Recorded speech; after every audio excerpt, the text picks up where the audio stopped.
நான் செய்ய போகிறேன். அதுக்கு ஒரு ஸ்பூன் ஈஸ்ட்டு போட்டு ஒரு 10-20 நிமிஷம் ஊற வைக்கணும்.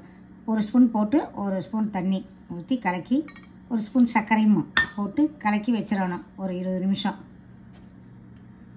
கலக்கி வச்சிடணும்.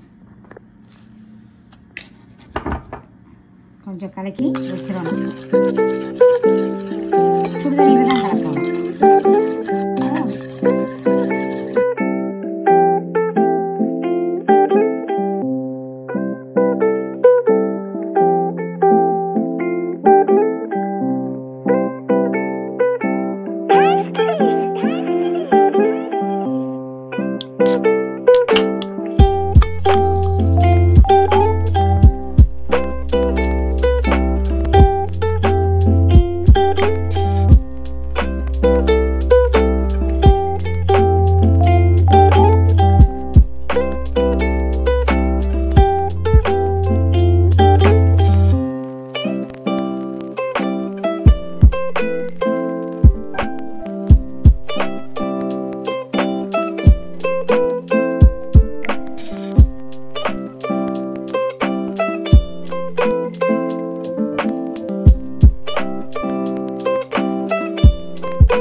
இந்த நான் செஞ்சுட்டோம். இது கூட சிக்கன் மஞ்சூரி வச்சு சாப்பிட்டா ரொம்ப நல்லாயிருக்கும். வாங்க சாப்பிட்லாம்.